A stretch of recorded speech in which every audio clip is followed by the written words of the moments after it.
네, 중동 상황이 갈수록 극단을 향해서 치닫고 있습니다. 미국 국방부 장관은 이란을 향한 대대적인 공격에 나설 거라면서 적이 완전히 패배할 때까지 멈추지 않을 거라고 강조했습니다. 이런 상황에 이란이 호르무즈 해협에 수중지뢰, 기뢰를 설치하는 징후가 포착됐고 미군이 기뢰 설치용 선박들을 격침하면서 긴장감이 커지고 있는데요.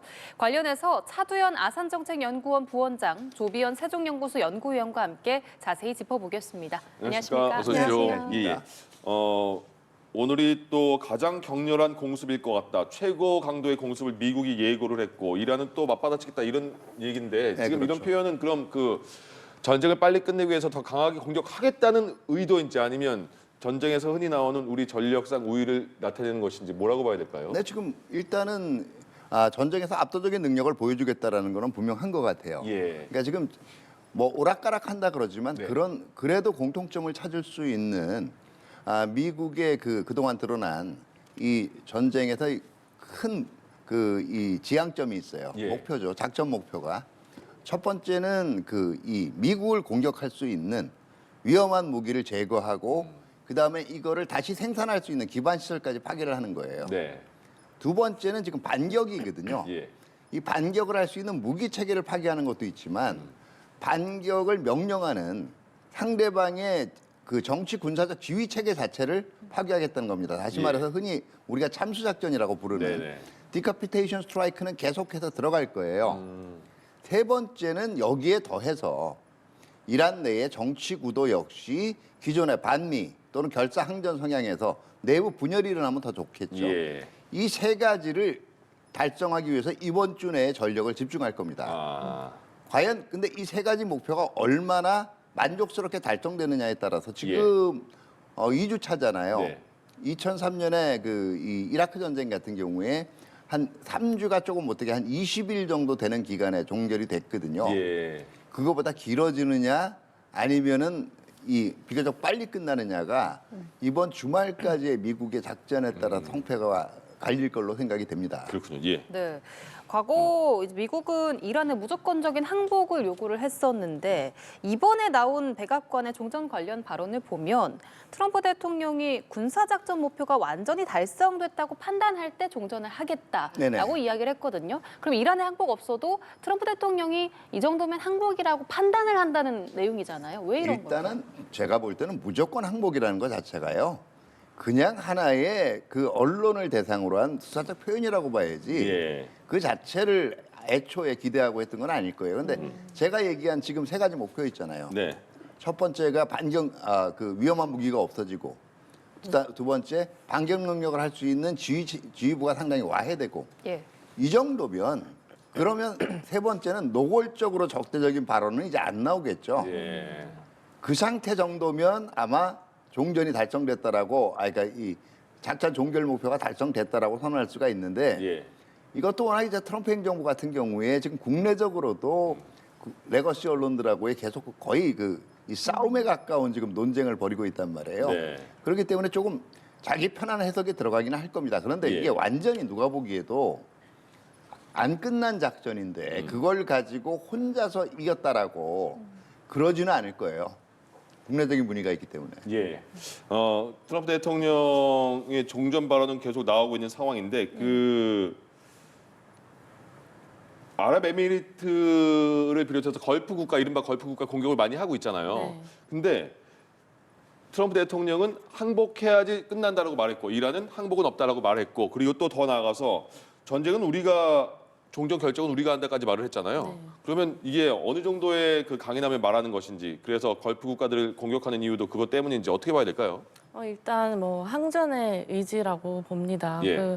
그러니까 뭐 자신감이냐 뭐 어떤 거냐 하지만 어쨌든 앞으로 자신들이 지금 작전을 지속하겠다라는 부분인데요. 예. 근데 이번에 이란이 지금 공습하고 있는 양상을 보면 가장 의아한 부분 중에 하나가 그 아랍에미레이트 이 국가를 가장 이제 많이 유독. 공격을 하고 있는 겁니다. 예. 왜냐하면 아랍에미레이트는 그 자신의 이런 방공이나 이런 무기, 그 자기 지역이 이 공습 이란 공습에 사용되지 않겠다라고 말을 했음에도 불구하고 예. 이란의 공격이 대상이 되는 것인데 지난 일요일 그 이란 혁명수비대가 직접 발표한 내용을 보면은 자신들의 공격이 60%가 지금 걸프 국가들을 향하고 있고 40%가 이스라엘인데 근데 CNN 보도를 보면 이 60%의 상당수가 대부분이 아랍에미레이트 예. 그리고 워싱턴 포스트도 아랍에미레이트의 거의 2배 정도의 그 폭격을 가하고 있다라고 했고 네. 그 UAE의 그 아랍에미레이트에 직접 그 정부 당국도 얘기를 한 게 지금까지 그 이란한테서 공격을 받은 게 미사일이 262발 그리고 드론이 1,475대 정도 이미 많은 규모가 집계가 되는 겁니다. 그래서 지금 이란이 지금 무엇을 하고 있느냐를 보면 그 아랍에미레이트가 정말 대표적인 사례인 것 같아요. 예. 그러니까 아랍에미레이트 공격하는 이유는 한 3가지인 것 같습니다. 첫 번째가 이 아랍에미레이트야말로 이 걸프 국가들 중에 중동의 물류 허브입니다. 여기를 공격하는 것 자체는 사실 국제사회 전반, 경제 전반에 한 방에 타격을 미칠 수 있는 곳이기 때문에 이것을 이제 공격하는 것. 그리고 또 지리적인 측면도 있습니다. 예. 지금 이란, 미국의 전력이 소진되는 만큼 이란도 소진되고 있는데 사실 아랍에미레이트의 지도를 보면은 100km의 바다를 두고 근접한 지역에 이 국제사회의 물류 허브가 있는 겁니다. 그래서 예. 이것을 공격을 하는 것이고 그리고 또 하나는 이제 미국에 대한 메시지죠. 미국 아랍에미레이트가 최근에 이제 미국의 대규모 뭐 전투기, 뭐 방공무기 많이 사왔고 또 지금 아브라함 협정을 통해서 이스라엘하고 또 관계 정상화를 했습니다. 예. 여러 가지 부분에 대한 메시지를 보내는 것이 이란의 목적으로 보여집니다. 네. 또 이란이 호르무즈 해협에 기뢰를 매설하기 시작했다라는 보도도 나왔고요. 트럼프 네. 대통령은 기뢰 부설 선박 열척을 타격했다 이렇게 밝히기도 했습니다. 그러면 이 호르무즈 해협에 기뢰를 설치를 한다는 게 네. 호르무즈 해협을 이제 완전히 막겠다 이런 좀 의미라고 봐야 할까요? 뭐 일단은 그 이란이 가지고 있는 수단이 제가 봤을 때는 이 호르무즈 해협이 정말 중요한 카드가 될 수밖에 없습니다. 왜냐하면 뭐 여러 가지 정보의 차이는 있겠지만 개전 초기에 이스라엘 당국이 얘기했던 그 이란의 그뭐 미사일의 수량이 한 2,500개입니다. 그러면 이게 만약에 맞다고 한다면 이 그 헤그세스 국방장관하고 그 댄케인 합참의장이 그 전쟁 4일차에 언론 브리핑을 했을 때 그때 이미 이란이 한 571발 정도 소진을 했다라고 했거든요. 그러니까 이란의 전력이 물론 드론도 있고 뭐 보여주지 않는 것도 있다고 하지만 소진되는 상황에 지금 그럼 할 수 있는 게 사실 이 호르무즈 해협을 통해서 미국하고 국제사회 전반에 이 전쟁 비용을 부과하는 것입니다. 예. 그런데 이 호르무즈 해협을 보면 이 뭐 40km의 거리라고 하지만 배가 이동하는 구간은 또 3km 구간인데 포기. 네, 예. 포기. 근데 여기를 완전 봉쇄하는 것 자체도 사실은 그렇게 쉬운 일은 아니라고 합니다. 특히 미국이 지금 그 부원장님께서 말씀하신 그 이란의 그 미사일 능력을 제거하는 것뿐만 아니라 해양 능력까지 지금 공격하고 있는데 예. 그런 상황에서 사실 할 수 있는 게 기뢰를 부설해가지고 그나마 차단을 하는 것 이렇게 봐야 되지 않을까 생각이 됩니다. 예. 그러니까 그 부원장님 호르무즈 해협을 봉쇄하는 거에 대해서 유가가 오른 거에 대해서 또 트럼프 대통령이 굉장히 민감해지고 있는 거잖아요. 네네. 그러면 지금 이란은 계속 그걸 봉쇄하려고 하고 있고 기뢰를 설치한다고 했는데 트럼프 대통령은 기뢰다 우리가 다 제거했다 이렇게까지 말하고 있는 상황에서 네네. 호르무즈 해협을 두고는 그럼 트럼프 대통령은 어떤 또 다른 방법이 있을까요? 네, 일단은 지금 하나 생각을 하는 거는 예. 양측 다 지금 의견이 사실은 논리가 오락가락한다는 거예요. 네. 왜냐하면 이란은 지금 이 전쟁을 되도록이면 장기전으로 끌고 가야 유리하다라고 보는 것 같아요. 예. 근데 호르무즈 해협을 봉쇄해 버린다는 건 극약 처방이에요.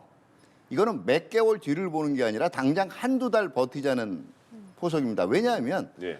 호르무즈 해협을 봉쇄를 해놔버리면 다른 쪽 유조선도 못 지나가지만 이란도 완전히 자금줄이 완전히 막혀버리는 거나 마찬가지예요. 예. 자, 그리고 이제 과거에 그 이 중동 쪽에서 난 전쟁 양상을 보면 외부에서 이란을 상당히 동정하거나 아니면은 또 외부에서 알게 모르게 직간접 지원을 해주는 세력이 있단 말이에요. 예. 지금 러시아는 정보 정도를 주고 있고 자이코가 석재란 얘기고 중국도 사실 외교적 비난 빼고는 없어요. 네. 주변 국가들을 다 그냥 난사하듯이 공격을 해서 지금 그 주변 국가들에 대한 이미지도 바닥이에요. 더구나 대체적으로 중동에 있는 국가들 같은 경우에 내부적인 결속이 어느 정도 이루어져 있었거든요. 근데 네. 작년 연말에서 올 2월까지 거의 민간인 학살 수준의 유혈 진압이 이루어지면서 정권의 정통성도 지금 바닥을 치고 있어요. 세 번째는 지금 원래 주변 국가들한테 이거 좀 유감이다 사과하는 입장을 한쪽에서 표명을 했다가 지금 예. 계속되고 있잖아요. 예. 그러니까 내부에서도 충분히 이 대응 방향을 놓고 지금 강경파 이슬람 혁명 수비대가 주로 작전을 이끌어 나가고 있지만 이 분열 조짐도 보이고 있단 말이에요. 이런 것들을 지금 되도록이면 특히 이란의 내부 분열을 한번 지켜보겠다라는 보관이 있는 것 같고 예. 두 번째는 호르무즈 해협 봉쇄 같은 경우에는 봉쇄 세력에 대한 타격도 있지만 결국은 지금 에너지 이 수출 통로를 다원하는 방안 그러니까 지금 러시아산 원유의 제재도 일적으로 해제를 하고 지금 미국산 이제 원유를 활용하는 방안들도 지금 제시가 되고 있지 않습니까? 그러니까 예. 사실은 호르무즈 해협 봉쇄 자체가 큰 타격이 없다라는 이미지를 부각을 시키려고 노력을 할 거예요. 예. 그런데 이란 입장에서는 이 호르무즈 해협이 좀 효율적인 방안인 것 같은 게 이란에서 미국과 이스라엘 외교관을 추방하는 국가에만 해협 통과를 보장하겠다 이런 조건을 내걸기도 했거든요.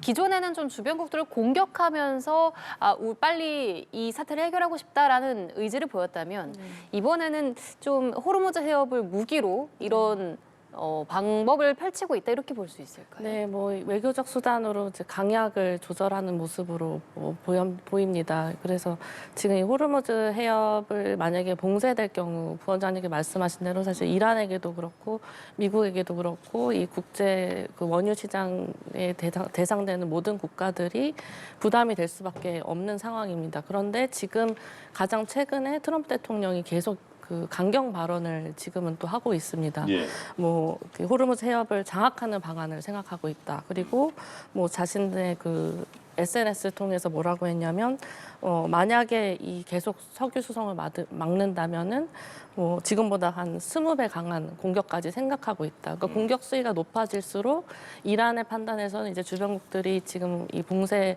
상황이 조금 더 지연될 수밖에 없다라는 판단, 비용 부각이 늘어나고 있다라는 판단을 하고 있을 거라고 생각을 해서 지금 다른 걸프 국가들한테 외교적 수단으로 강약 조절을 해가지고 만약에 우리 편에 설 경우 사실 외교관을 추방한다라는 것은 미국 뭐 이렇게 뭐 외교 차원의 단절을 의미하는 것이기도 하기 때문에 예. 자신들의 편에 서게 되면 넘어가게 해주겠다라는 것으로 보여집니다. 예.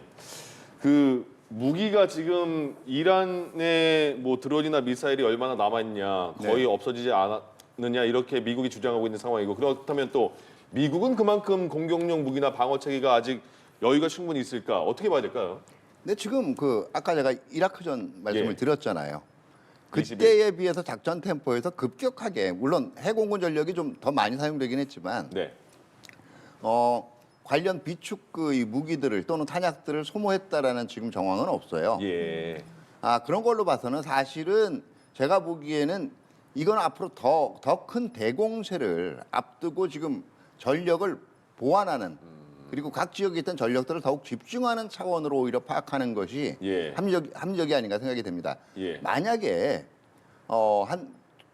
한 달치 정도의 계속적으로 투입할 수 있는 예비 전력도 확보를 해놓지 않은 상황에서 지금 이란에 대한 공격을 가했다면 그거는 제가 볼 때는 오히려 굉장히 나이브한 발상이라고 볼 수가 있죠. 그렇지는 네. 않을 걸로 생각합니다. 예. 왜냐하면 전반적으로 트럼프 대통령의 지금 발언들이나 작전 진행 상황이 초반에 결정은 자기가 했지만 지금은 현지 지휘관이나 국방부의 정책 결정자들의 말을 지금 좀 조언을 듣고 있는 걸로 판단이 돼요.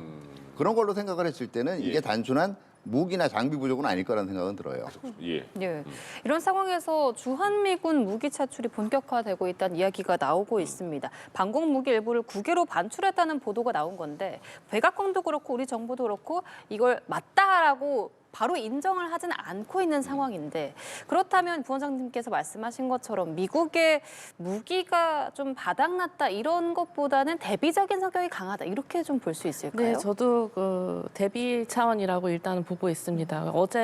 어제였죠. 그 헤그세스 전쟁부 장관하고 그 denking 합참 의장이 또 언론 브리핑을 할 때 또 여기서 이제 미국의 공식적인 입장, 부족하지 않다, 계속할 수 있다 이런 입장을 계속 강조를 했습니다. 뭐 최근 사례를 하나 생각을 해보면요, 작년입니다. 작년에 그 주한미군의 제35 방공포병여단이 운영하는 패트리어트가 이거 주한미군 홈페이지에 공식 확인된 부분인데요. 예. 지난 3월에 이 패트리어트가 나갔습니다. 그 3월이면은 지난해 6월에 이제 이란 핵시설 공습이 있기 전에, 그러니까 3개월 전에 이미 이 방공포병여단이 움직였고, 이 US 그 주한미군의 이 공식 자료에 따르면은 이 여단과 포대가 11월 초까지 다 이제 다시 돌아왔습니다. 이거를 보면은 그 공습이 있었던 3개월 전 그리고 3개월 후에 이 패트리어트가 갔다가 돌아온 겁니다. 마찬가지로 지금 부원장님 말씀하신 대로 이게 어떠한 대규모 공습을 하기 위한 대비 차원에서 이렇게 반출을 했을 거라는 생각이 들고, 다만 예. 이제 작년 같은 경우는 사드는 논의에서 제외가 돼서 없었는데 지금 이제 사드도 나갔다라는 보도, 물론 레이더는 성주 기지에 남아 있는 것으로 뭐 이런 보도도 있긴 한데 네. 어쨌든 지난해 비해서는 당연히 이 작전의 범위도 넓고 하기 때문에 나갈 가능성이 높다라고 봅니다. 예. 그럼 부원장님, 그 아까 말씀하신 것처럼 일단 우리 뭐 사드나 주한미군의 사드나 패트리엇이 중동으로 옮겨진다면 그게 그러면 미군의 무기가 많이 부족하지도 않은데 왜 여기 있는 걸 옮겨가는 거예요? 네, 사드 같은 경우는 특히 파타흐 같은 중거리 미사일을 이제 사용을 할 거를 대비를 한 것 같고요. 네. 이거 정말 이제 이란이 이제는 최후다라고 생각을 하고 판단을 할 때까지도 지금 상정을 하고 있는 것 같아요. 예. 근데 지금 이게 원래 미국이 추구하던 전략적 유연성의 논리로 보면 네. 뭐 지금 잠깐 나갔다가 다시 돌아오는 것들이 이게 타당합니다. 예. 근데 사실은 지금 무기가 나가고 있느냐 안 나가고 있느냐, 네. 이거 그다음에 전쟁이 얼마만큼 끌 거냐보다 훨씬 더 사실은 이 전쟁 뒤에 가려져 있는 무거운 메시지가 있어요. 예. 첫 번째는 그 트럼프 대통령이 동맹에 대해서 던지는 메시지는 지금 미국의 전력은 최강이다. 어떤 상대를 가해서도 지금 압도적인 타격을 가할 수가 있다라는 게 첫 번째 메시지고요. 두 번째는 그동안 이런 미국의 전력을 풀로 그 능력을 발휘하는데 발목을 잡았던 인도주의나 국제법적 원칙도 작전 효율성을 위해서는 때로는 좀 무시할 수도 있다라는 메시지고, 세 번째는 예. 이런 미국의 작전에 얼마만큼 자국의 피해를 감수해 가면서도 동맹들이 협력해 나오느냐. 지금 중동 지역의 상황으로 보면 대표적인 게 이스라엘하고 네. UAE겠죠. 여기에 따라서 앞으로 그 안전을 보장한다든가, 제가 볼 때는 사드 같은 경우는 지금 이스라엘 보호용으로 그 있을 가능성도 상당히 많아요. 예. 거기에 따라 안보 공약이 달라질 거라는 메시지를 계속 보내는 거예요. 예. 과연 미국이 한미 관계를 앞으로 어떻게 보느냐에 따라서 현재의 예. 이 나갔던 무기들이 일단 중동 사태가 좀 정리가 되면 예. 다시 돌아오느냐, 아니면 또 다른 협상을 필요로 하느냐가 달려 있다라고 봐야 돼요. 이게 훨씬 더 제가 보기에는 무거운 메시지라고 봐야 되겠 겁니다. 그럼 당장에 만약에 이런 방어용 무기들이 우리나라에서 빠져나갔다면 우리나라 방어의 그런 능력이 좀 떨어지는 게 아니냐. 그러면 당장 북한도 이런 상황을 어떻게 보고 있는 상황으로 봐야 될까? 아니면 우리나라 방어 그 빈 틈을 허용해도 되는가? 어떻게 봐야 됩니까? 근데 북한이 이걸 찬스라고 생각을 할 수도 있어요. 예. 근데 거꾸로 생각을 해보면 지금 이란에서 어떤 상황이 일어나는지를 보고 있거든요. 실제로 북한 반응 자체가 3월 1일 날 외무성 대변인 성명으로 굉장히 격하게 미국을 비난했다가 예. 그 이후에는 그냥 나도 이런 능력이 있어를 계속 보여주는 쪽으로 우회적으로 가지. 예. 대미 비난은 자제하고 있거든요. 그러니까 만약에 이 상황에서 어떤 도발을 일으키게 되면 그 다음에 오는 그 대가가 어떨 건지에 대해서 이미 느끼고 있을 겁니다. 첫 번째는 예. 그럴 거고요. 두 번째는 결과적으로 어떻게 보면 주한 미국의 대한 안보 공약을 상징하는 그 대상이라는 게 사드뿐만은 아니거든요. 네. 패트리엇이나 다른 전력들이 온전을 하고 있어요. 다만 지금 그 동안에 이 중동 지역에 차출된 예가 이번이 처음이 아니에요. 예. 2003년에 이라크전 때도 일부 전력이 이동을 했었습니다. 네. 근데 이런 때는 항상 나간 전력만큼의 이 보완 전력, 대체 전력이 한반도에 전개가 됐어요. 이게 실질적인 역할이나 기능과는 무관하게 예. 이런 대체 전력이 자연스럽게 좀 보완을 해주는 방향으로 뭐 나가는 것 자체를 못 나가기는 지금 막을 수는 없어요. 네네. 근데 보안 전력의 전개에 대해서 한미 간 지금 긴밀한 협의가 이루어져야 될 때가 아닐까 이렇게 생각을 합니다. 예. 네. 트럼프 대통령 입장에서는 11월에 중간 선거가 있기 때문에 이 전쟁이 장기화되는 게 좀 부담일 것 같다는 이야기도 많이 나오는데 이게 실질적으로 장기전으로 가는 게 트럼프 대통령에게 부정적인 영향으로 작용을 하는지 미국 내 지금 여론은 어떻습니까? 네, 당연히 그 장기화는 도움은 되지 않을 거라고는 생각이 됩니다. 그래서 지금 뭐 중간 선거를 둘러싸고 뭐 극단적으로는 이 전쟁을 빌미로 해서 뭐 국가 비상사태를 선포해서 뭐 중간 선거까지 연기할 수 있다 이런 얘기도 나오고 있습니다. 그런데 사실 이 여론 상황을 보면은 조금 의아한 부분도 있습니다. 왜냐하면 미국의 이란 전쟁에 대해서 지지는 상당 부분이 안 하는 걸로 나왔지만 네. 이번 MBC 8일자의 언론 여론조사에 따르면 그 트럼프에 대한 국정 지지율이 44%였습니다. 이게 지금 언론에서는 계속 작년 이맘때하고 비교를 해가지고 작년 이맘때가 47%였기 때문에 3%가 줄어들었다. 그래서 이제 지지율이 낮아졌다라고는 하지만 사실 지난 10월에 그 정부 샷다운이나 앱스타인 사건들을 계기로 했을 때는 그때는 오히려 43%까지 떨어졌다가 오히려 지금 44%인 겁니다. 그래서 예. 여론이라는 게 정말 지금 생각하는 대로 아주 바닥을 치고 있는 것이냐.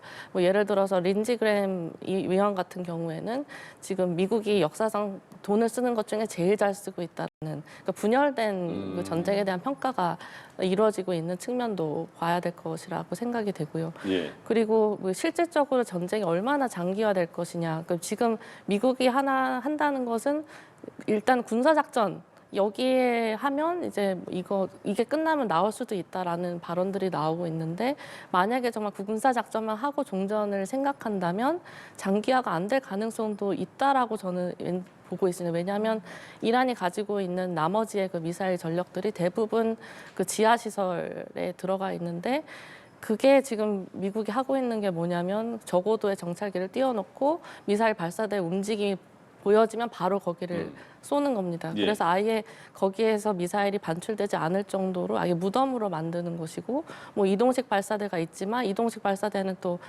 쓰고 나면 또 갔다 와서 실어야 되고 하면 그럼 또 보급로가 파악이 되고 이거를 또 미국이 타격하고 예. 지금 계속 미국의 그 재원이 지원이 되고 하면 그 미국이 얘기하는 군사작전의 그 부분은 어느 정도 달성할 수 있지 않을까 생각이 됩니다.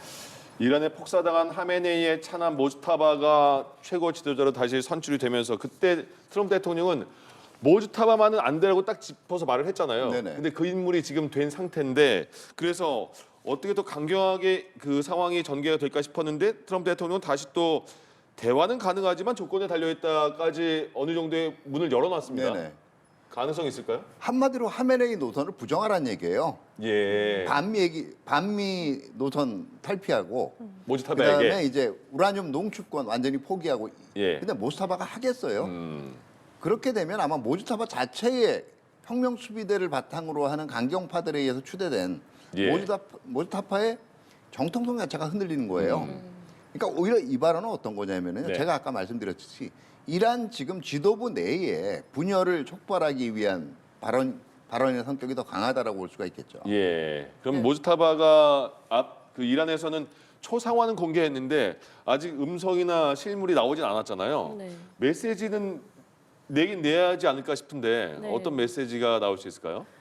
지금 일단 이란 입장에서는 지금 이란 혁명 수비대 같은 경우 지금 모스타바한테 완전한 그 복종을 선언했습니다. 충성 맹세까지 한 거죠. 충성 맹세를 했습니다. 예. 그래서 지금 이란 그 혁명 수비대나 이런 뭐 정규 군이나 이런 그 항전의 의지를 담은 그런 메시지가 나올 것 같다라는 생각이 들고 예. 당연히 호르무즈 해협 이 부분에 대한 지금 기뢰 부설을 하고 있는 것을 보면 어쨌든 당분간은 봉쇄를 하겠다라는 입장이기 때문에 이런 수준의 그 대응 부분 예. 그리고 가장 중요한 것은 그 이란의 입장에서는 그 미국의 항전 의지를 계속 발신해야 되기 때문에 네. 군사력이 있다 보여주지 않은 것들이 있다 예. 뭐 지금 사거리를 늘리겠다 이런 얘기들이 나오는데 이 군사력 수준의 대응 방안 이런 것들을 좀 언질하지 않을까라고 생각을 해봅니다. 그러니까 외신들은 모즈타바가 좀 다쳤다는 말도 나오고 있는 상황에서는 네. 그럼 모즈타바가 지금 메시지를 만약에 낸다면 뭐 미국이 그 트럼프 대통령이 원하는 방식은 전혀 아닐 거 아닙니까? 어떤 그렇죠. 방식의 메시지일까요? 제가 볼 때는 뭐 항전은 계속될 거고 예. 그다음에 전반적으로 그걸 거예요. 오히려 전쟁의 승기는 우리한테 이란한테 있다는 얘기를 계속 할 거고 제가 볼 때 직접 모습을 드러내기보다는 예. 지금 다른 인물들 간접적인 메시지. 예, 다른 인물들을 통한 그 이렇게 얘기했다 이런 방식으로 아마 왜냐하면 그게 아마 아까 얘기한 이 정권 지도부에 대한 타격을 피하는 데도 유용하거든요. 그런 방법을 쓸 걸로 생각이 돼요. 예. 네. 근데 지금 이란을 상대로 미국과 이스라엘이 공동으로 군사 작전을 벌이고 네. 있는데 이 두 나라가 종전 시점과 공격 목표에 있어서는 조금 온도차가 있어 보이거든요. 그럼 이런 부분이 앞으로 전쟁에 좀 어떤 변수로 작용을 할까요? 그렇죠. 미국은 최소한의 조건만 달성되면 종전이라고 얘기를 할 거고 이스라엘은 이 김에 그 중동 지역에서 이란 그리고 이란의 백업을 받는 무장 세력들 전체를 완전히 이 소거하기를 바랄 겁니다. 예. 근데 뭐 흔히 미국 언론들이 얘기하듯이 이건 지금 네타냐후한테 끌려서 들어갔다라고 얘기를 하지만 최종적으로 종전 조건은 오히려 미국의 조건을 따를 가능성이 굉장히 커요. 왜냐하면 예. 미국이 최소한의 군사 목표만 달성하고 발을 빼버리면 오히려 그 다음에 대량의 보복에 노출되게 되는 건 이스라엘이거든요. 이건 네타냐후 입장에서 부담스러울 수밖에 없어요. 예. 네. 어쨌든 미국의 종전 결정에 따르게 될 것이다라는 이야기를 해주셨는데 이 부분에 대해서는 어떻게 네, 보십니까? 저도 마찬가지로 그렇게 생각합니다. 당연히 그 목표에선 조금 차이가 있는 것은 확실한 것 같습니다. 어제 헤그세스 전쟁부 장관하고 그 댄케인 합참의장 그 언론 브리핑에서도 이스라엘하고 미국과 정말 좋은 협력하고 있다. 그 이스라엘이 가진 자신들만의 목표가 있긴 한데 이것은 자신들이 추구를 하고 있다라고 해서 약간 온도차가 있다는 점을 좀 볼 수는 있었습니다. 예. 그래서 저도 부원장님 말씀대로 그 이스라엘 어쨌든 공통점이 있다라고 봅니다. 지금 일단 미국은 그래도 이 핵 불능화까지 아예 이란의 그런 군사력의 재건 능력까지 제거한 상태까지 달성하겠다라는 게 목표이기 때문에 이게 예. 이스라엘을 목표하고 일치하는 부분이 있습니다. 뭐 더 나아가는 측면이 있을 수 있겠지만 어쨌든 그래도 최소한 이상을 달성한 것이기 때문에 충분히 합의점이 있어 보이고 또 하나 좀 그 짚을 것이 사실 미국이 얼마 전에 낸 국방전략서에서 네. 그 한반도를 포함해서 이 중동에서는 동맹국들이 일차적 책임을 지는 지역이라고 이렇게 딱 명시를 했는데 지금 미국이 들어간 상황입니다. 이걸 보면은 지금 미국이 그 목적을 달성하기 위해서 들어갔지만 빨리 그냥 군사 작전을 하고 나올 수도 있는 것이요. 그 다음에 이 지역의 일차적 책임을 다시 이스라엘한테 주는 형태. 이렇게 생각하면 예. 미국 주도의 종전이 될 수밖에 없지 않나 생각이 됩니다. 네, 미국은 지금 중국, 러시아와 패권 경쟁을 벌이고 있는데 만약에 이런 전쟁이 조기에 종전이 되게 되면 네. 이 패권 경쟁에 있어서도 좀 지형적인 변화가 생길 수 있을지 어떻게 보십니까? 그렇죠. 이제 아마 그동안 중국하고 러시아하고 가까웠던 그 국가나 체제들 같은 경우에는 지금 미국 이란 전쟁에서 중국하고 러시아가 보였던 태도에 대해서 굉장히 주목하게 될 거예요. 예. 과연 여기에 기대는 것이 유리할 것인가. 어쨌든 여러 가지 비난을 받고 국내적인 여론, 국제법까지도 때로는 일부는 무시해가면서 전쟁을 수행하는 이런 양식이 뭐 옳으냐 그르냐는 문제가 아니에요. 이게 지금 실적으로 일어나고 있는 현상이라는 거예요. 예. 그리고 만약에 이게 조기 종전의 패턴이 되면 앞으로 이런 방식이 적어도 트럼프 행정부 기간 동안은 미국이 치르는 전쟁의 일반적인 패턴으로 작용을 할 수가 있는 거고요. 예. 그런 면에서는 이 강대국 경쟁도 강대국 경쟁이지만 앞으로 이제 이 각종 지역에서의 위기 사태라든가 아니면 군사 충돌 위험 시에 어떻게 정책을 수립해야 되는가 이게 지금 우리가 좀 중기적으로는 고민해야 될 관전 포인트입니다. 예, 알겠습니다. 오늘 이란 전쟁과 관련한 이야기 나눠봤습니다. 지금까지 차두현 아산정책연구원 부원장, 조비현 세종연구소 연구위원과 함께했습니다. 오늘 말씀 고맙습니다. 고맙습니다. 네, 감사합니다.